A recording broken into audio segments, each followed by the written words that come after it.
हो की झूली रे झूलीना, हो की झूली रे झूलीना कि मैया मोरी गावेली गीतिया। हो की झूली रे झूलीना कि मैया मोरी गावेली गीतिया।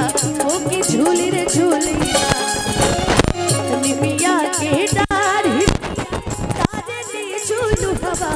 हो की झूली रे झूलीना निमिया के डाढ़ी मैया डालेली झूलू हवा। हो की झूली रे झूलीना, हो की झूली रे झूलीना कि मैया मोरी गावेली गीतिया। हो की झूली रे झूली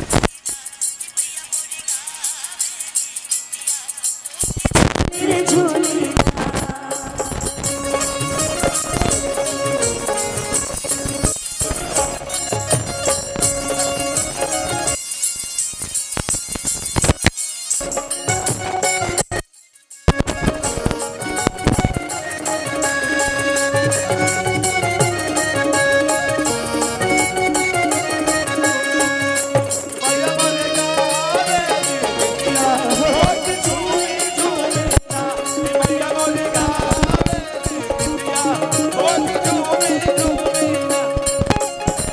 झूलते झूलात मैया के लागल पियसिया। हो की चल रे दिघलिया, झूलते झूलात मैया के लागल पियसिया। हो की चल रे दिघलिया, हो की चल रे दिघलिया माता होरिया दुवरिया मैया चल रे दिघलिया। माला होरिया दुवरिया मैया चल रे दिघलिया।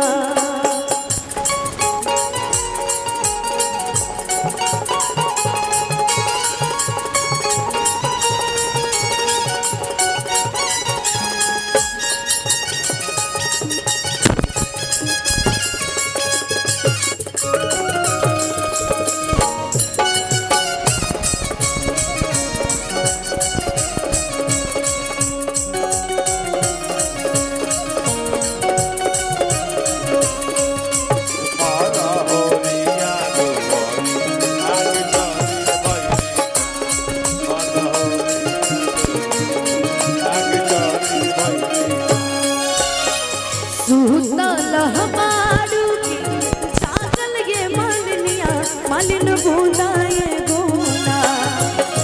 सुतल हमारू के जागल ये मालिनिया मालिन बूंदाए गोना। मालिन बूंदाए गोना हमके पानिया पियव तो मालिन बूंदाए गोना। हमके पानिया पियव तो मालिन बूंदाए गोना कि मैया मोरी गावेली गीतिया। हो की झूली रे झूलीना मैया मोरी गावेली गीतिया। हो की झूली रे झूलीना मैया मोरी गावेली गीतिया। हो की झूली रे झूलीना। एक बार प्रेम से बोल दी सच्चे दरबार की जय।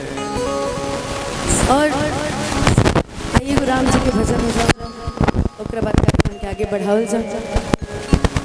सभी के रामनवमी के बहुत सारे शुभकामना और चाहब कि राम जी के विशेष कृपा आप सभी पर बनल रहे। हमरा एक पता बा मुन्ना भैया कि माहौल गोलू भैया धनंजय जी मिलके चेंज कर देने बने, तई से भजन भाव में मन नहीं खी लगे। तो चेंज करिए पास बाकी जौन फर्ज बा पूरा करे के बनो तो चेंज कर दिया। ओहो बात चेंज कर दिया कोने पास में बात। हाँ तो एगो राम भजन गा के चेंज करे के हमने कि हर घर में अब एक ही नाम, हर एक ही नारा गूंजेगा कि मेरे भारत का बच्चा बच्चा जय जय श्री राम बोलेगा। हम चाहे एक बार प्रेम से बोल दी जय श्री राम। जय श्री राम। इन्हें जितना भी लोग बैठल बने एक बार राम जी के नाम पे हाथ एक बार उठा के बोल दी प्रेम से, बोली जय श्री राम। जय श्री राम।